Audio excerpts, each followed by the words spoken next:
The gunshot that split the morning air sent Violet, Harrington diving behind a boulder, her prospecting hammer clattering against the rocks as she scrambled for cover in the Utah Territory hills above Circleville. She pressed her back against the sun-warmed stone, heart hammering in her chest, waiting for another shot that never came. Instead, laughter echoed across the canyon, rich and masculine, entirely too entertained for a man who had just fired a weapon near another human being.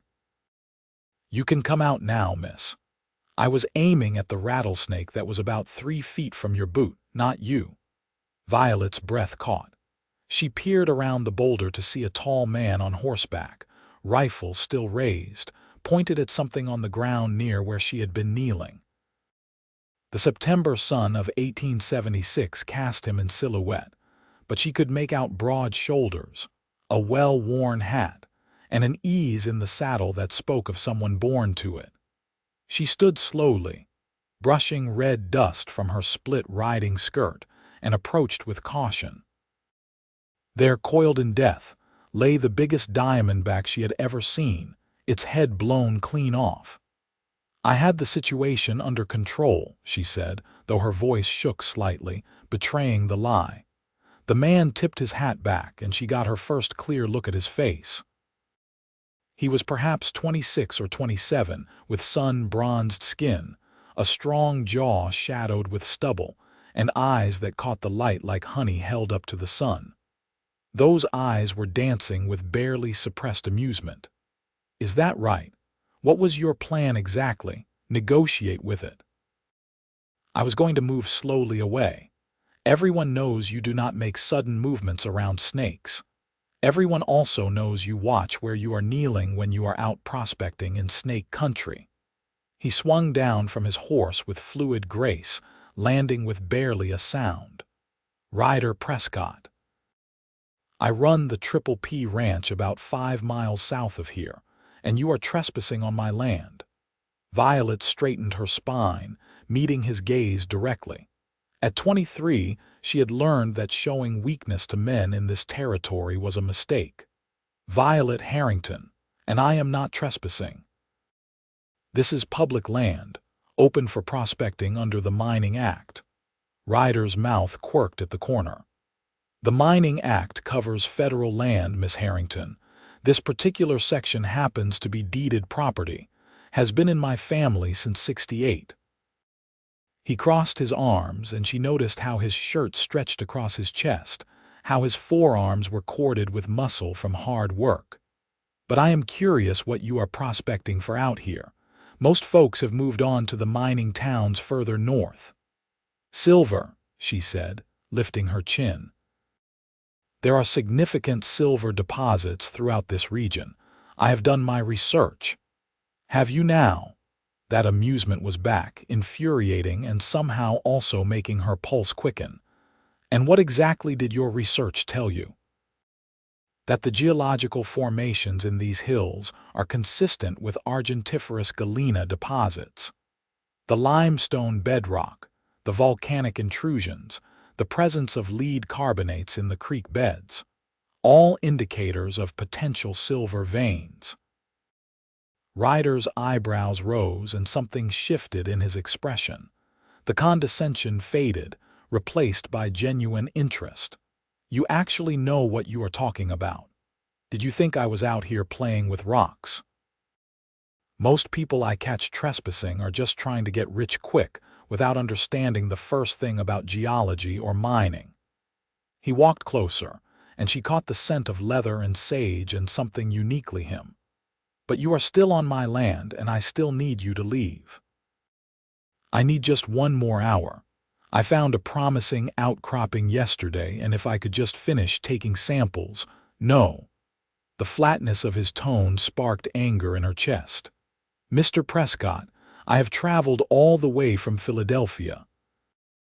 I have invested every penny I have in equipment and supplies. I am not leaving until what? Until you dig up enough silver to make your fortune." He shook his head. "There is no silver on this land, Miss Harrington. You cannot possibly know that. I can, and I do." He moved past her to examine the rocks she had been studying. His hand brushed over the exposed stone face, and she found herself watching his fingers, strong and capable. This limestone is wrong. Too much calcium carbonate, not enough of the trace minerals you would need. And see here. He pointed to a darker vein running through the rock. That is manganese oxide, not galena. Violet stepped closer, frustration warring with surprise. You know geology. I know my land. I have explored every inch of these hills since I was a boy. He turned to face her, and at this distance she could see flecks of green in those golden eyes. But I will tell you something interesting. You are looking in the wrong place and for the wrong thing. What do you mean? I mean there is no silver here, but there might be gold.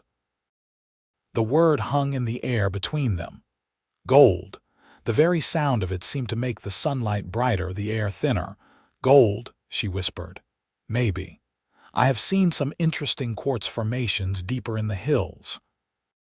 Never bothered with them because ranching pays well enough, and mining is a gamble I am not interested in taking. He studied her face, and she felt that gaze like a physical touch. But you clearly are interested in gambling. If there is gold, why would you tell me? Because you seem like someone who has put everything on the line for this. Because you know your geology well enough to be dangerous. And because... He paused, that smile playing at his lips again. Because I find you interesting, Miss Harrington. Not many women would come out here alone, armed with nothing but a hammer and determination. I have a pistol, she said defensively. In your pack, probably under 3 layers of supplies, completely inaccessible if you actually needed it. He was right, damn him. Look, I have a proposition for you. I am not interested in propositions, not that kind. But his eyes held a spark that made her skin warm. I will show you where the quartz formations are. If there is gold, you can file a claim. But in exchange, if you do find anything, I want a 20% stake. 20%. That is robbery. It is my land, my knowledge, and my time. Plus, I will make sure you do not get yourself killed by snakes or fall off a cliff or any of the other dozen ways you could die out here alone. He extended his hand. Do we have a deal? Violet looked at that offered hand, calloused and strong. She knew she should refuse, should insist on doing this herself. But she also knew he was right about the dangers, and more than that, there was something about Ryder Prescott that made her want to say yes for reasons that had nothing to do with gold. 10%, she countered. 18. 12. 15, and I provide food and shelter while you are working the claim. She hesitated only a moment before taking his hand. His grip was warm and firm, and when their palms touched, she felt something electric pass between them. From the way his eyes widened slightly, he felt it too. Deal, she said. They shook on it, and Ryder did not let go immediately. You have any experience actually living out here, Miss Harrington, or has it all been book learning? I spent 3 months in the Nevada Territory last year. I know how to camp, how to cook over a fire, how to take care of myself. Why? The question was gentle but curious. Why do this? A woman with your education could find easier work. Violet pulled her hand back, immediately missing the warmth. Because I am tired of being dependent on others. Tired of my choices being limited because of my gender. If I find gold, I can fund my own future. Maybe even establish a geological survey company on my own terms. Something in Ryder's expression softened. I can respect that. Come on then, let me show you what you are really looking for. He helped her gather her equipment, loading it onto his horse with practiced efficiency. When everything was secured, he swung into the saddle and offered her his hand. I can walk, she said. It is 3 miles of rough terrain. You can walk it taking 2 hours and probably twisting an ankle, or you can ride with me taking 30 minutes. Your choice. She looked at that hand again, at the patient amusement in his face, and made her decision. She took his hand and let him pull her up behind him. The saddle was not made for two, which meant she had to press close against his back, her arms around his waist. "Hold on," he said, and she felt the rumble of his voice through his body. They rode into the hills, following game trails and dry creek beds that wound deeper into the wilderness.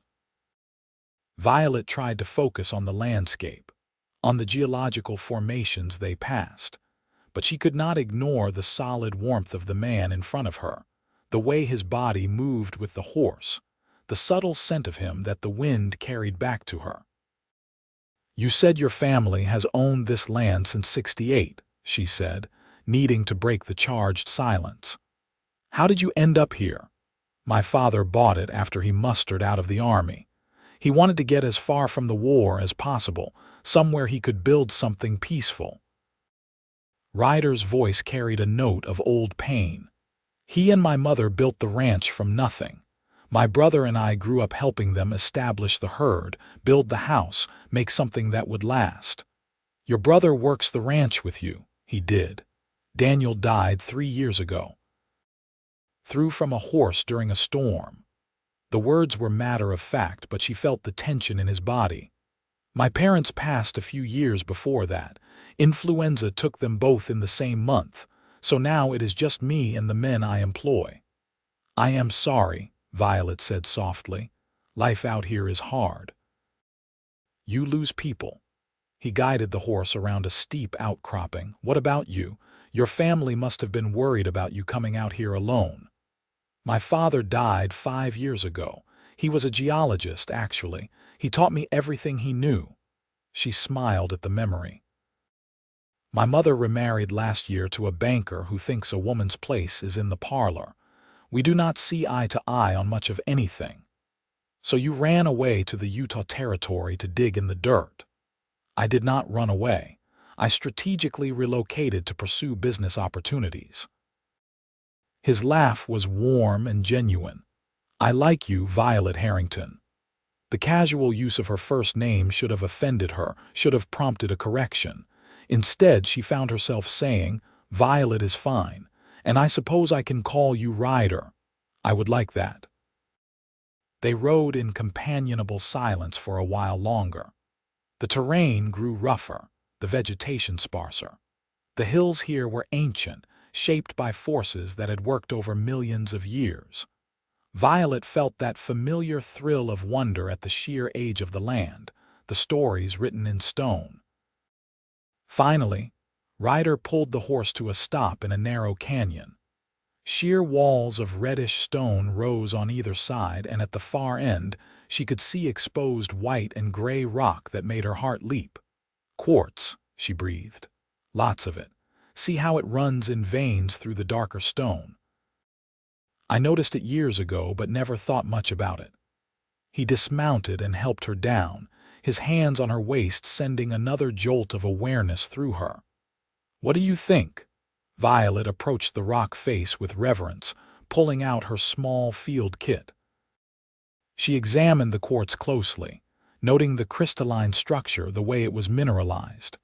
Her hands trembled slightly as she took out her pocket lens for a closer look. There, barely visible but unmistakable, were tiny flecks of yellow. "Ryder," she whispered.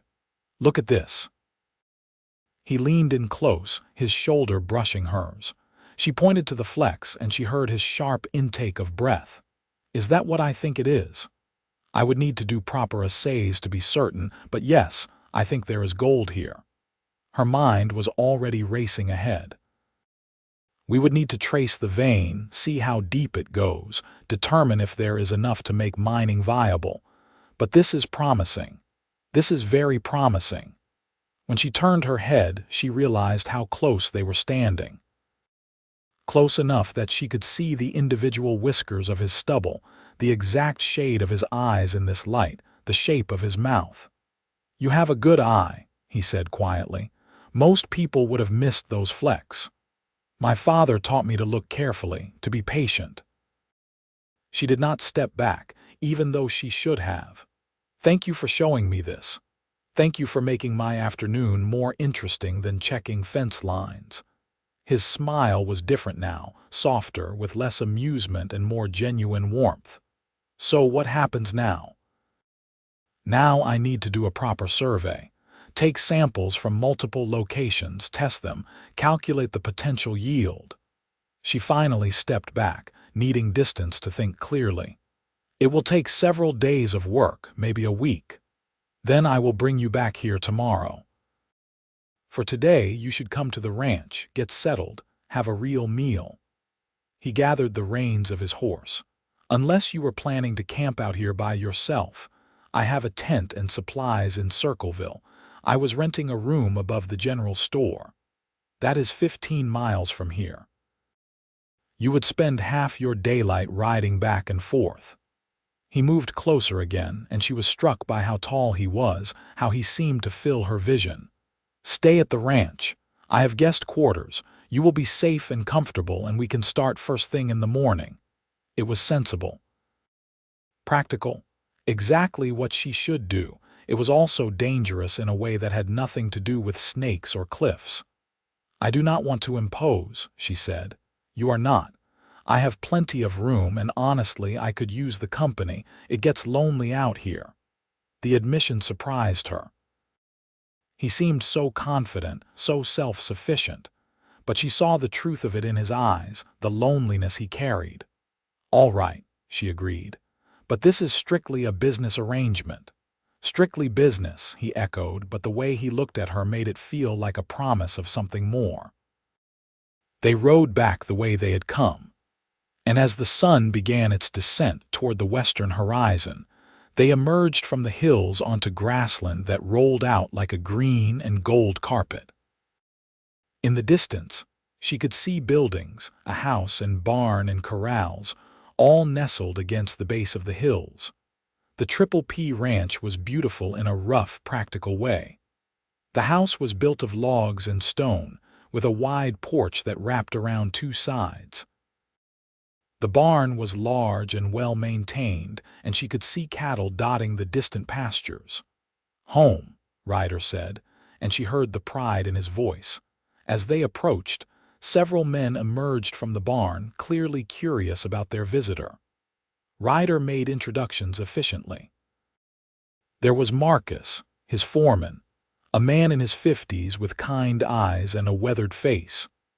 Two younger ranch hands, Tom and Samuel, who touched their hats respectfully but could not hide their surprise at seeing a woman arriving with their boss. And finally, Josiah, an older black man who served as cook and general manager of the household.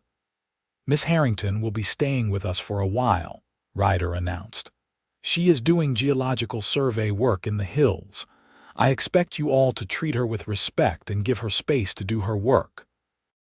"Yes, sir," they chorused, and Violet appreciated the straightforward way Ryder handled it. No long explanations, no apologies, just simple fact.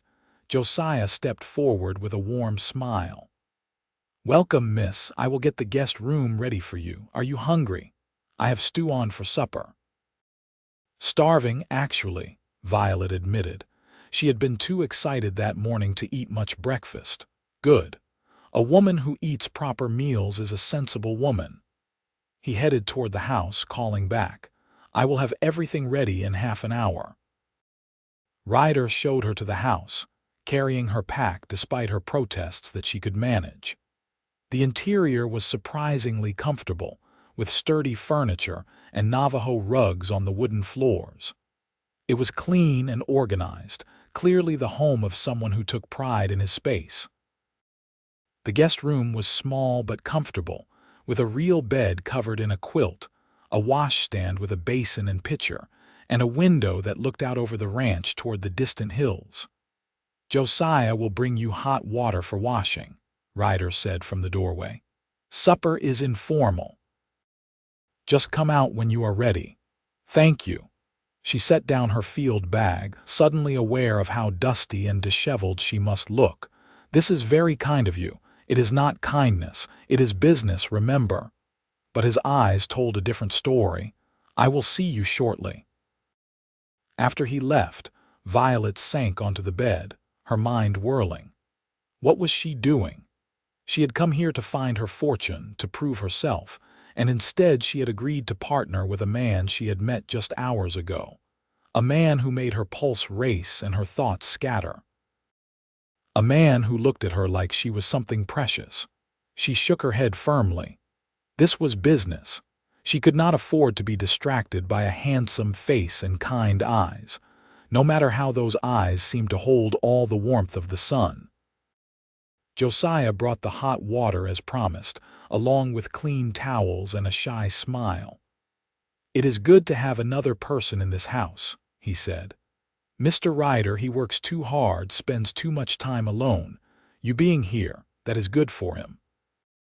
"I am only here temporarily," Violet felt compelled to say. Hum. Josiah did not look convinced. Still good. After washing and changing into her other set of practical clothes, Violet made her way to the main room.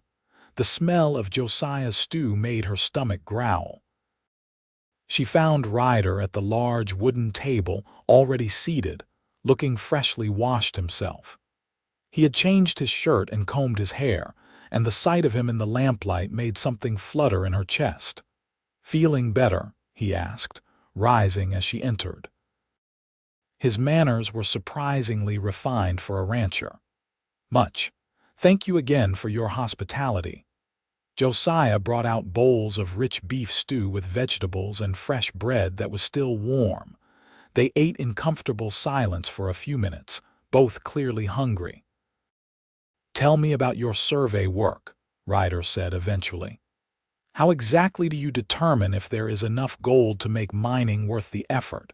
Violet appreciated the genuine interest in his voice. Most men dismissed her knowledge or challenged it defensively. Ryder simply wanted to learn. "I will take samples from multiple points along where the quartz vein appears to run. I will crush and pan them to get an idea of the gold content per ton of ore. Then I will try to trace the vein to see how extensive it is." She tore off a piece of bread. "Gold in quartz veins usually follows specific patterns. If we can determine the pattern here, we can estimate the total deposit." "How long did it take you to learn all this?" "My father started teaching me when I was young. He believed women were just as capable of understanding science as men." She smiled at the memory. "We would take trips together, collecting specimens, studying formations. After he died, I continued my education through correspondence courses and reading every geology text I could find." "He sounds like an exceptional man." "He was. He saw me as a person, not just a daughter to be married off." She met Ryder's eyes across the table. "What about your father? What was he like?" Ryder leaned back in his chair, considering. "Tough, fair. He expected a lot from Daniel and me, but he also taught us everything he knew. How to read the land, handle cattle, treat people with respect regardless of their background." He nodded toward the kitchen where Josiah was working. "Josiah came here in '69, right after the war. He was traveling west with his wife and daughter, looking for a fresh start. My father gave him work and a place to stay. When his wife got sick and died, my parents helped him raise his daughter. Where is she now? Teaching school in Salt Lake City. Josiah is very proud." Ryder's expression softened. "My father believed this land was big enough for everyone who was willing to work hard and treat it right. He did not care about where you came from or what you looked like. I try to honor that." Violet felt something shift deeper in her chest. It would be so much easier if Ryder Prescott was just a handsome face. But he was also kind and principled and surprisingly educated. Dangerous indeed. They talked long into the evening, conversation flowing easily. He told her about ranch life, the challenges of running a cattle operation, the satisfaction of working the land. She told him about Philadelphia, about the constraints of society life, about her dreams of contributing to geological knowledge. "You could write papers," Ryder suggested. If you make a significant find, document it properly, you could publish in scientific journals. As a woman, most journals would not even consider it. Then publish under your initials. V.H. Harrington could be anyone. He leaned forward, his eyes intense. You are too smart and too determined to let small-minded people stop you. No one had ever spoken to her like that, with such absolute confidence in her abilities. It made her feel like she could do anything. It was nearly midnight when they finally said good night. Violet lay in the comfortable bed, listening to the unfamiliar sounds of the ranch settling around her, and wondered what she was getting herself into. The answer came to her in the darkness, something that could change everything. The next morning dawned clear and cool, perfect weather for field work. Violet woke to the smell of coffee and frying bacon, dressed quickly, and emerged to find Ryder already up, looking irritatingly alert and handsome in the early light. "Morning," he said, handing her a cup of coffee. "Josiah made breakfast. Eat up. We have a long day ahead." They rode out after eating, this time with Violet on her own horse that Ryder insisted she use. "If you are going to be working here, you need your own mount," he said. The mare was gentle and sure-footed, and Violet felt more confident having her own transportation. At the canyon, Violet threw herself into her work. She carefully extracted samples from multiple locations, noting the precise position and appearance of each. Ryder watched with interest, asking intelligent questions but mostly letting her concentrate. As the sun climbed higher, he announced, "I need to ride back to check on some things at the ranch. Will you be all right here for a few hours?" "I will be fine. I have my pistol." She patted the weapon now prominently displayed on her hip. "And you know how to use it." In response, she drew and fired at a distant rock, hitting it dead center. Ryder's eyebrows rose. "My father taught me," she said with satisfaction. "Remind me not to make you angry." But he was grinning. "I will be back by mid-afternoon. Do not do anything dangerous. I am always careful." Somehow I doubt that. After he left, Violet worked steadily, losing herself in the familiar rhythm of field work. But she found her mind wandering to Ryder more often than it should. The way he had looked at her in the lamplight last night, the sound of his laugh, the feeling of safety she had when he was near. She was so distracted that she almost missed it. There, on the canyon wall about 20 feet up, was another exposure of quartz. Larger than the first, with visible gold traces even from this distance, her heart racing, Violet studied the rock face. It was climbable, but barely. She should wait for Ryder to return, but the scientist in her needed to see it up close to understand what they were dealing with. Carefully, she began to climb. The rock was solid enough with good handholds. She made steady progress, her eyes fixed on the quartz vein above. Just a little higher, just a bit more. Her hand closed on a promising outcropping of rock. It broke free with a sharp crack. Violet felt herself falling, had a moment of pure terror, and then landed hard on the sloped ground. She slid several feet before catching herself, rocks and dirt cascading around her. She lay there for a moment, taking inventory. Nothing broken. But her right ankle screamed in pain when she tried to put weight on it. Twisted, probably badly. "Perfect," she muttered. "Absolutely perfect." She managed to hobble to a shaded area and sit down, elevating her ankle. It was already starting to swell. She had supplies in her pack, including bandages, but she knew the truth. She was not walking out of here on her own. The afternoon sun crawled across the sky as she waited, trying not to panic. Ryder would come back. He had said mid-afternoon. He would find her. But what if something had happened at the ranch? What if he was delayed? Night in the canyon with a twisted ankle and no way to get to shelter was not appealing. Just as true worry was beginning to set in, she heard hoofbeats. Relief flooded through her. Violet.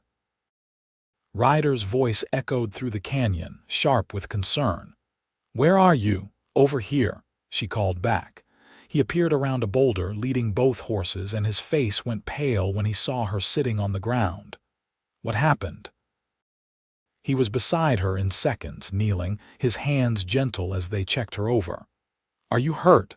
"I am fine. Just my ankle. I tried to climb up to get a better look at another quartz exposure and fell." She felt foolish admitting it. "You do not have to say it. I know it was stupid." "I was going to say you scared me." His voice was rough, and when she looked into his eyes, she saw genuine fear fading into relief. "Let me see your ankle." He carefully unlaced her boot and eased it off. His touch was gentle but professional as he examined the swelling. "Not broken, but definitely a bad sprain. You will need to stay off it for at least a week." "A week? I cannot afford to lose that much time." "You do not have a choice." He stood and went to his horse, returning with a length of cloth that he used to wrap her ankle with practiced efficiency. "I am going to get you back to the ranch. This might hurt." He lifted her as though she weighed nothing, carrying her to his horse. Getting her into the saddle was awkward and did indeed hurt, but she gritted her teeth and did not complain. Ryder mounted behind her, one arm securely around her waist. "Lean back against me," he instructed. "I have you." The ride back was simultaneously painful and wonderful. Every jostle made her ankle throb, but being held securely in Ryder's arms, feeling his steady heartbeat against her back, created a sense of safety and belonging that she had never experienced before. "I am sorry," she said quietly. "I should have waited for you. You should have. But I understand why you did not. That vein you saw, it is significant, very, much larger than the first exposure. Ryder, I think we might have found something really valuable." His arm tightened slightly around her. "We will figure it out, together. But first we get you healed." Back at the ranch, Josiah took one look at her and immediately took charge. Within minutes, she was back in her room with her foot elevated, cold compresses applied, and orders to rest. Ryder appeared in her doorway an hour later with a tray. "Josiah sent food, and I brought these." He held up several books. "Figured you would go mad just lying there." "You figured correctly." She accepted the books gratefully, noting they were an eclectic mix from a ranch journal to a copy of Around the World in 80 Days to a geological survey report. "Thank you." He set the tray across her lap and hesitated, as though wanting to say something more. "I really was worried," he finally said. "When I came back and could not find you right away, I thought something terrible had happened. I am tougher than I look. I am beginning to see that." He moved to leave, then stopped. "Violet, I know this is business between us, but I want you to know I care about what happens to you, not just because of the gold." Before she could respond, he was gone, leaving her with a racing heart and the tray of food that she suddenly could not taste. The next several days passed in a strange, suspended way. Violet was forced to rest, though it chafed at her nature. Ryder continued his ranch work but checked on her frequently, always bringing something. Books, flowers he had picked, interesting rocks he found. They would talk for hours, conversations ranging from geology to philosophy to their dreams for the future. "If the gold find is as good as you think," Ryder said one evening, sitting in the chair he had moved into her room, "what will you do with your share?" "Start my survey company." "Maybe buy some land, do more prospecting," she smiled. "What about you?" "Expand the ranch, get more cattle, maybe even take a trip somewhere, see something beyond Utah territory." He looked at her with an expression she could not quite read. "Maybe I would have someone to travel with." The air between them felt charged, full of unspoken possibilities. By the 5th day, her ankle was much improved. Josiah pronounced her fit for light activity, though she was to continue wrapping it and not push too hard. "I want to go back to the canyon," she told Ryder at breakfast. "Tomorrow." Your ankle needs one more day. Ryder. One more day, Violet, please. The simple request, the concern in his eyes, made her agree. That afternoon, she was sitting on the porch, sketching a geological map from memory when a group of riders approached. Ryder emerged from the barn, his expression growing wary. "Who is that?" Violet asked. "Trouble," Ryder said shortly. "Stay here." But Violet was not in the habit of staying anywhere when things were happening. She stood, testing her ankle, and moved closer. The lead rider was a man in his 40s, well-dressed for the territory, with cold eyes and a smile that did not reach them. "Prescott, I heard you had a visitor. A lady geologist, they are saying, in town." "News travels fast, Sullivan." Ryder's voice was flat, unfriendly. "What do you want?" "Just being neighborly. Wanted to meet the young lady who is so interested in rocks." The man named Sullivan turned that false smile on Violet. "Thomas Sullivan, miss. I own the Lucky Strike mining operation north of here." "Violet Harrington," she replied coolly, not liking him instinctively. "Harrington. Any relation to Charles Harrington, the geologist who worked the Nevada territory, my father? Ah, he was good. Pity about his death." Sullivan's eyes sharpened. "So what brings his daughter to Prescott's land, doing some survey work?" "Just looking around," Violet said vaguely. "Find anything interesting, Mr. Sullivan?" Ryder interrupted, moving to stand slightly between them. "This is still my land, and what happens on it is still my business.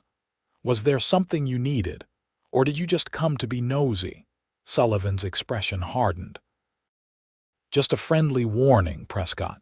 If there is something worth mining on your property, you might want to consider selling. I pay fair prices, and I have the equipment and men to do proper extraction." "I will keep that in mind," Ryder said in a tone that clearly meant he would do no such thing. After Sullivan and his men left, Ryder turned to Violet with concern. "That man is bad news. He has been trying to expand his mining claims for years, and he is not particular about how he does it. You think he knows about the gold. I think he suspects something. We need to file your claim as soon as possible, make this official before Sullivan tries anything." "We," Violet repeated. "Not me. We," Ryder confirmed. "I told you we are partners in this. That means we face whatever comes together." That night, Violet lay awake thinking about partnership, about what it meant to face things together. She had spent so long being independent, proving she did not need anyone, that the idea of truly sharing something with another person felt foreign. But with Ryder, it also felt right. The next morning, they rode back to the canyon. Violet's ankle held up well, and the sight of the quartz veins filled her with renewed excitement. While she worked, taking more samples and measurements, Ryder climbed up to the higher exposure she had been trying to reach when she fell. "Violet," he called down, "you need to see this." Carefully, using the rope he had brought for exactly this purpose, she climbed up to join him. What she saw took her breath away. The quartz vein at this level was massive, at least 3 feet wide, and shot through with visible gold. Not just traces. Actual, unmistakable gold. "Oh my God," she whispered. "Is this what I think it is?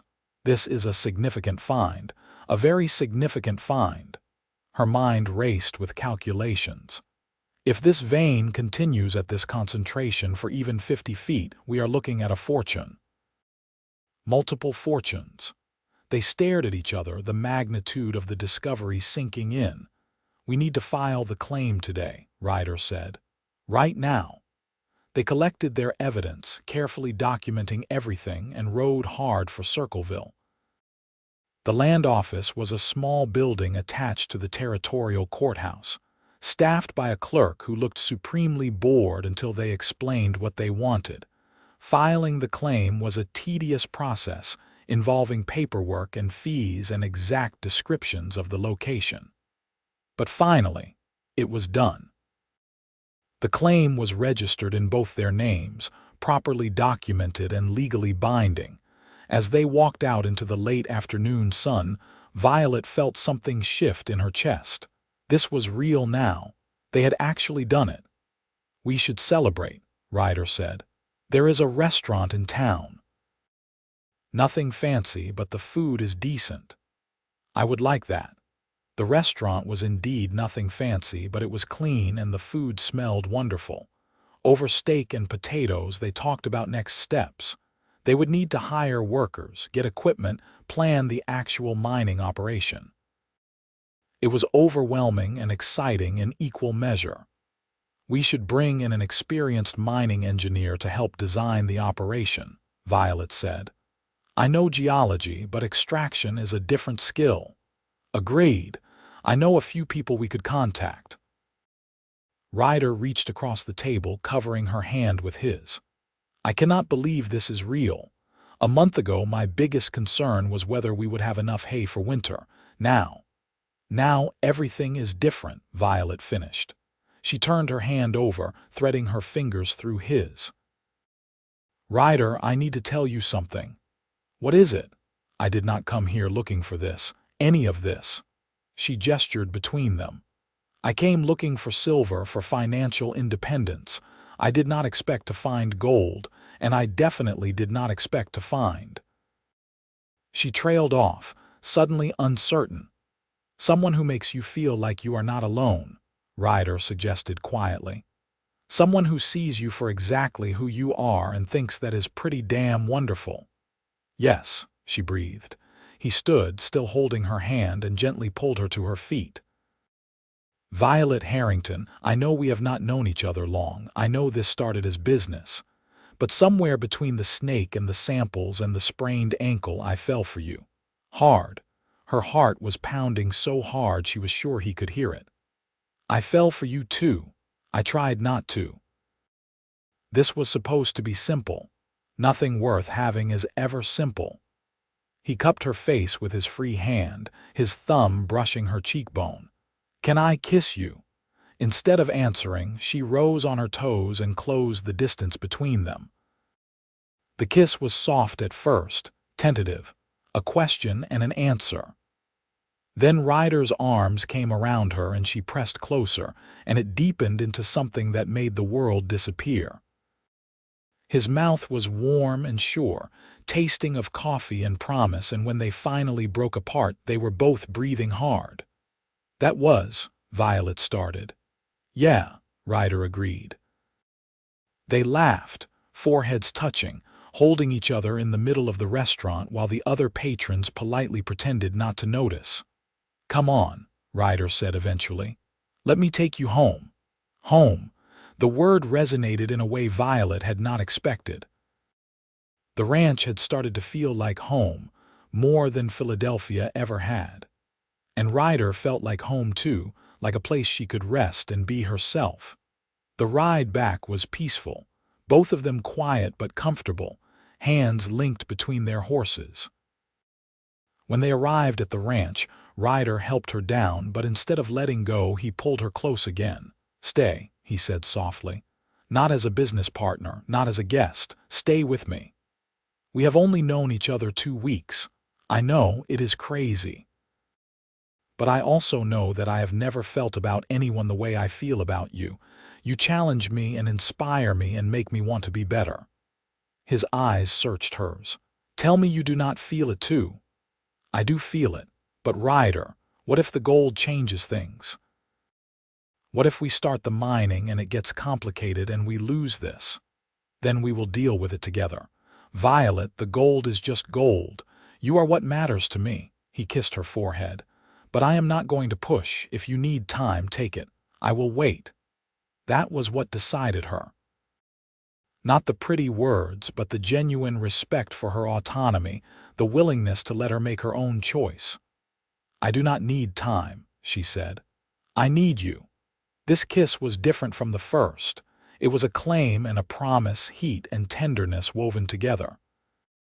Ryder backed her gently against the porch railing, his body solid and warm against hers, and Violet felt like she was finally home. They were interrupted by a polite cough from the direction of the barn. Marcus stood there, hat in hand, looking apologetic. "Sorry, boss.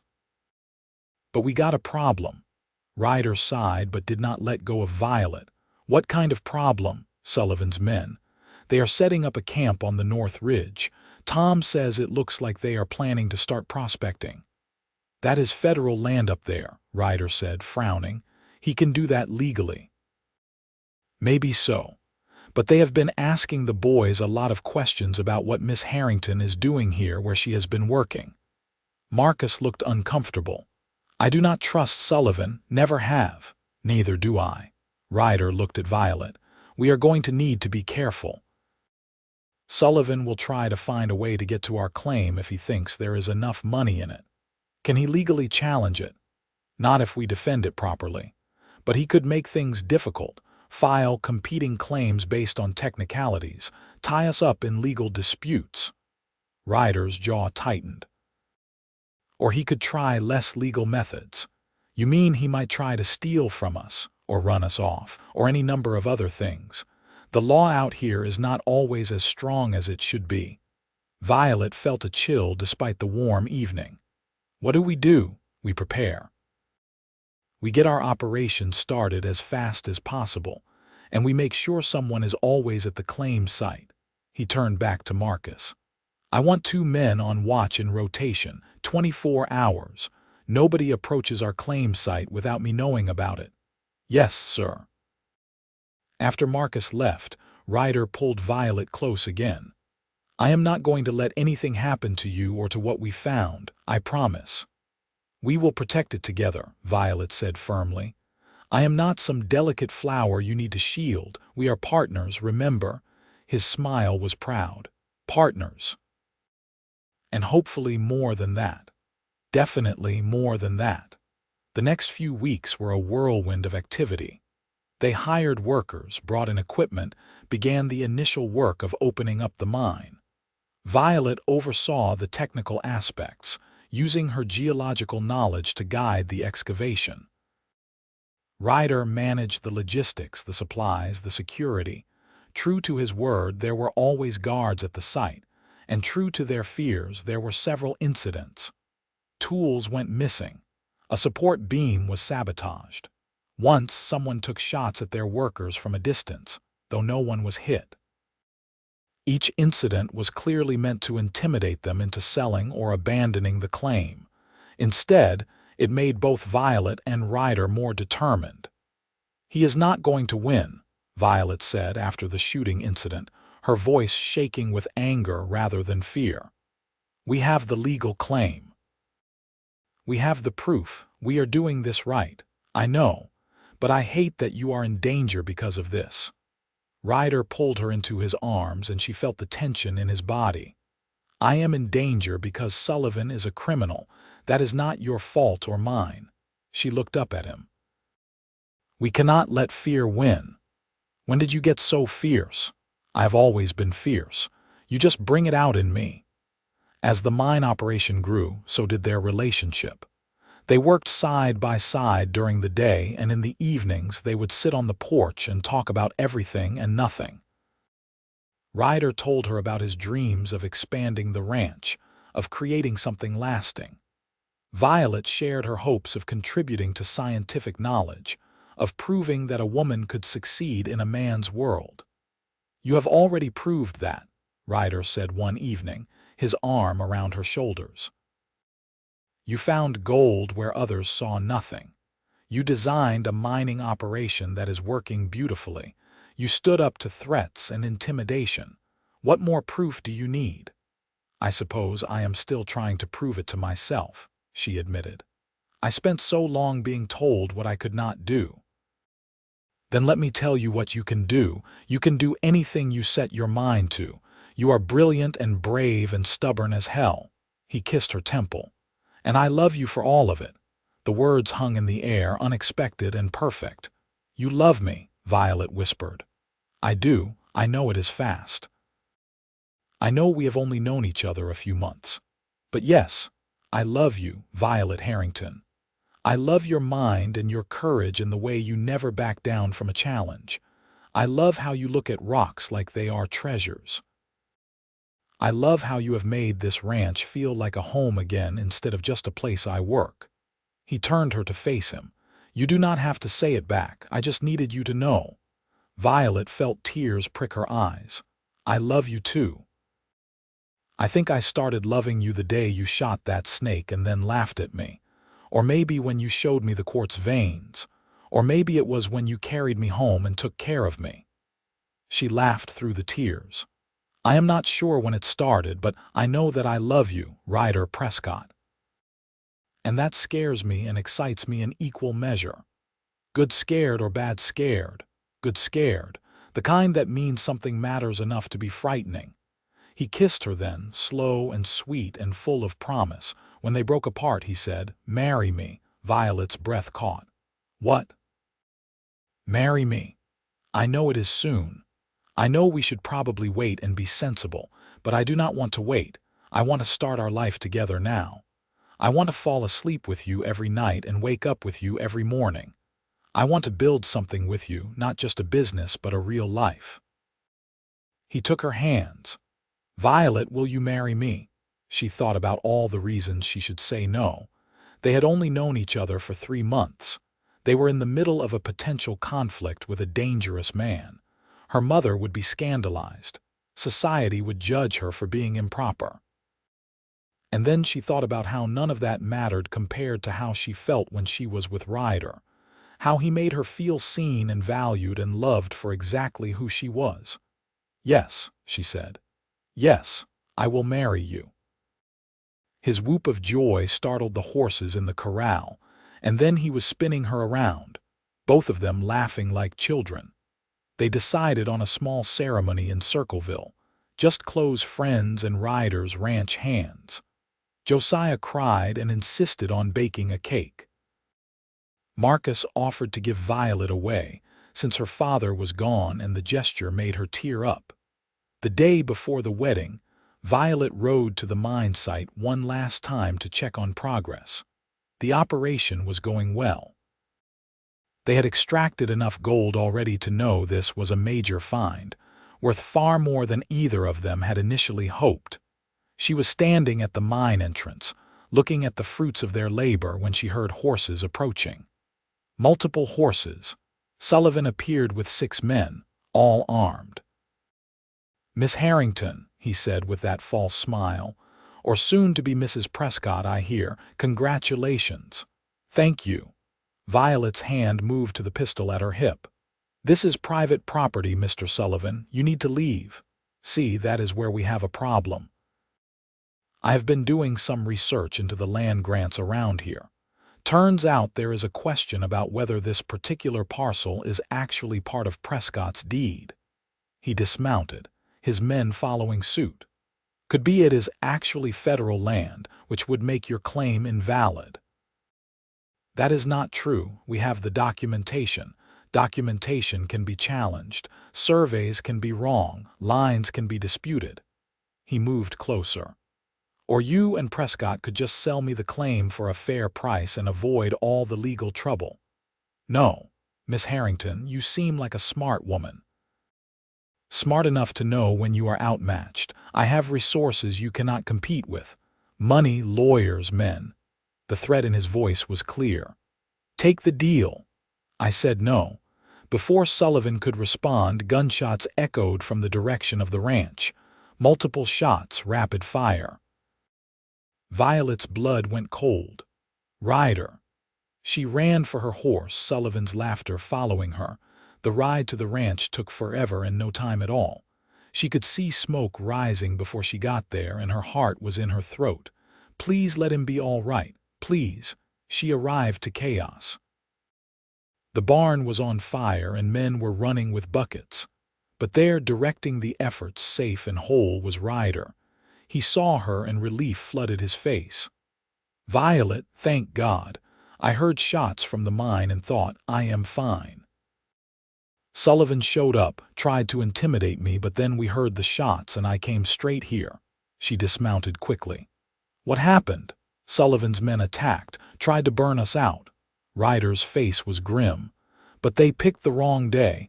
I had extra men here preparing for the wedding. We drove them off. Is anyone hurt? Few minor injuries. Nothing serious." He pulled her into his arms, not caring who saw. "This has to end, Violet. Sullivan has gone too far. We should go to the marshal. Already sent Marcus." The marshal is in Salt Lake City for the week, but Marcus is going to file a formal complaint and get the territorial authorities involved. Over the next several hours, they managed to put out the fire and assess the damage. The barn was partially destroyed but could be rebuilt. More importantly, everyone was safe. By evening, Marcus had returned with news. The territorial marshal was sending deputies to investigate. Sullivan would be brought in for questioning. And after reviewing the land grants, the authorities confirmed that the mine site was definitely part of Ryder's deeded land. Sullivan's claims of disputed boundaries were completely false. "He is going to be arrested," Marcus said with satisfaction. "For arson, for the attacks on the mining operation, all of it." "Good," Violet said. "He deserves whatever he gets." That night, as Violet and Ryder sat on the porch watching the sunset, he said, "Are you sure you still want to marry me? Your life would certainly be more peaceful if you did not." "I have never wanted peaceful. I wanted meaningful." She took his hand. "And you, Ryder Prescott, are the most meaningful thing that has ever happened to me. Even more than finding gold, especially more than finding gold. The gold made me rich. You made me whole." The wedding took place the next day as planned. Violet wore a simple dress in pale blue that she had bought in town, with wildflowers in her hair. Ryder wore a new suit that made him look devastatingly handsome. They spoke their vows in the small church in Circleville, promising to love and cherish each other for the rest of their lives. When the preacher said Ryder could kiss his bride, he did so with such tenderness and passion that several people in attendance whistled and applauded. The celebration afterward at the ranch was full of laughter and joy. Josiah's cake was perfection. Marcus made a toast about how he had never seen his boss so happy. Even some of the townspeople who had been skeptical of Violet came to offer congratulations. As the sun set and their guests began to leave, Ryder pulled Violet aside. "Ready to start our life together, Mrs. Prescott?" "I have been ready since the day you saved me from that snake," she said with a smile. He swept her up into his arms, carrying her across the threshold of the house to the cheers of those remaining. Inside, he set her down gently, his eyes full of love and desire. "I love you," he said simply. "I love you too, always." They spent their wedding night in the room that was now theirs together, exploring and learning each other, speaking the language of love with their bodies and hearts. It was tender and passionate, awkward and perfect. Everything a first time should be between two people who truly loved each other. Afterward, lying in Ryder's arms, Violet thought about the journey that had brought her here. She had come to Utah Territory looking for silver, for fortune, for independence. Instead, she had found gold in the ground and in the eyes of the man who held her. She had found a true partner, someone who valued her mind as much as her heart, who saw her as an equal, who loved her not despite her unconventional ways but because of them. "What are you thinking?" Ryder asked, his hand tracing lazy patterns on her shoulder. "That I am exactly where I am supposed to be. Good. Because I plan on keeping you here forever." Forever sounds perfect. The legal troubles with Sullivan resolved quickly. When faced with multiple charges and clear evidence of his crimes, he pleaded guilty in exchange for a lighter sentence. He lost his mining operations and was sent to the territorial prison. His men scattered, looking for work elsewhere. With that threat removed, Violet and Ryder could focus on building their life together. The mine continued to produce, and the gold proved to be even more extensive than they had initially thought. Within a year, they were both wealthy beyond their original dreams. But wealth, they discovered, was not what made them happy. What made them happy was working side by side, building something together.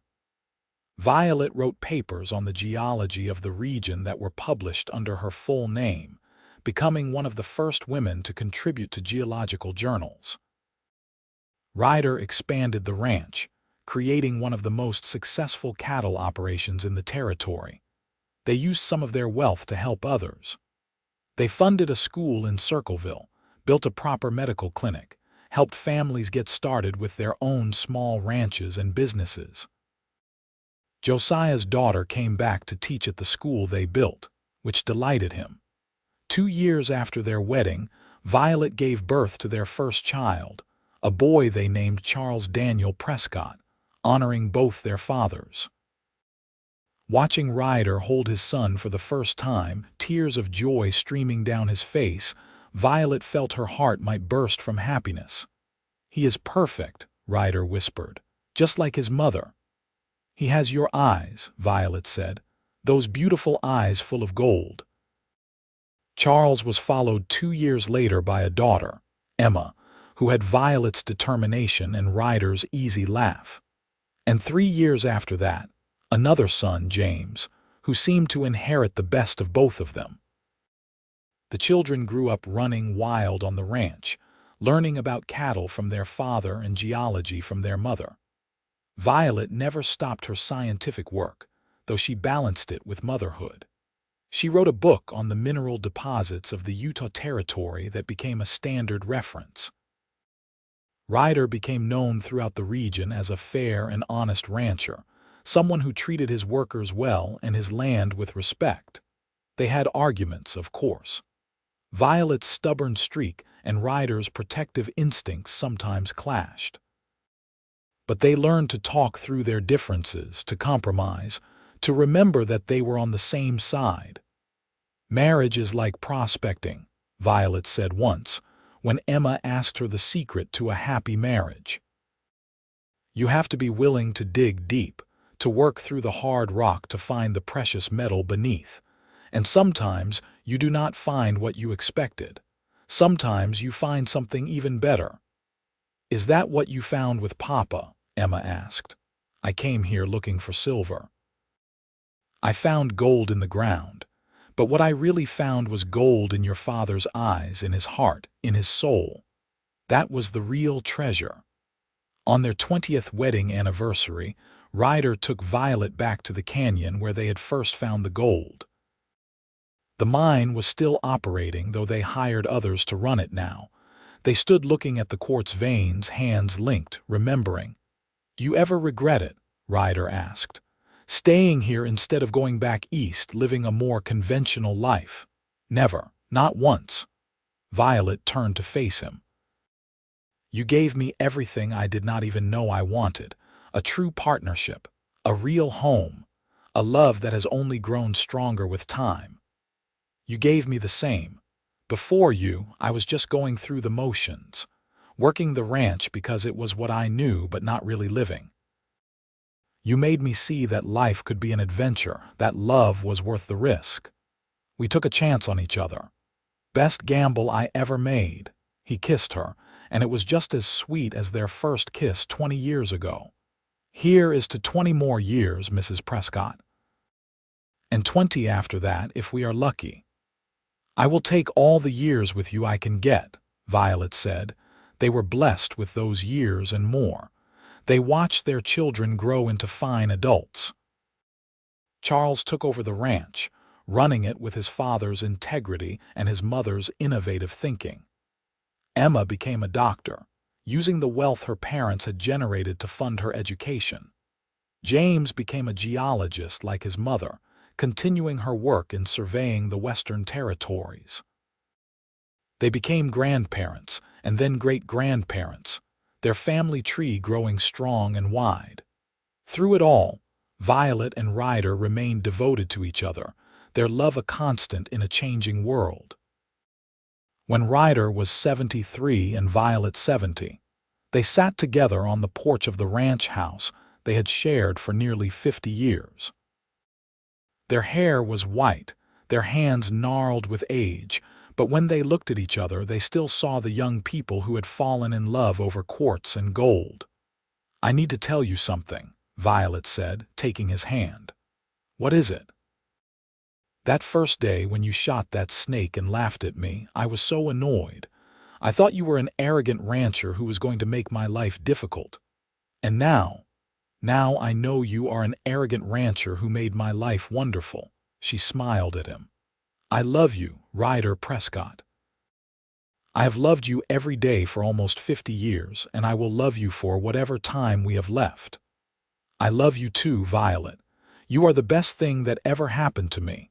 My partner, my wife, my best friend, the love of my life." He lifted her hand to his lips, kissing it gently. "Thank you for taking a chance on a simple rancher. You were never simple. You were extraordinary. You still are." They sat together as the sun set over the Utah hills, the same hills where their story had begun so long ago. The land they had worked, the home they had built, the family they had raised, all of it was a testament to the love they had found in the most unexpected place. Violet Harrington had come west looking for silver, determined to make her fortune and prove herself. Instead, she had found something infinitely more valuable. She had found gold in the ground, yes, but more importantly, she had found gold in the eyes of Ryder Prescott. She had found a love that transcended wealth, a partnership that had weathered every storm, a happiness that had lasted a lifetime. And in the end, that was the greatest treasure of all. As stars began to appear in the darkening sky, their great-grandchildren's laughter floated from inside the house where 3 generations had gathered for Sunday dinner. The ranch was thriving under Charles's management. The mine had eventually played out, but it had funded enough dreams and futures that its closure had been a celebration rather than a loss. The school and clinic they had built still served the community. The papers Violet had written were still studied. The reputation Ryder had built for fair dealing and honest work lived on. But their true legacy was not in buildings or businesses or published papers. It was in the love they had shared, the example they had set, the proof that 2 people willing to take a chance on each other could build something beautiful that would last far beyond their own lifetimes. Violet leaned her head on Ryder's shoulder, and he wrapped his arm around her, holding her close as they had held each other for nearly 50 years. They did not need words anymore. They had long since learned to speak the silent language of hearts that beat as one. The Wild West had changed around them. Towns had grown, territories had become states, the rough edges had been slowly civilized. But here on the Triple P Ranch, in the arms of the man she loved, Violet still felt the same thrill she had felt at 23, standing in a canyon with gold dust on her fingers and possibility in the air. She had been prospecting for silver in the hills. An amused rancher had shown her the gold in his eyes, and together they had found a treasure worth more than all the precious metal in the earth combined. They had found each other, and they had lived happily ever after.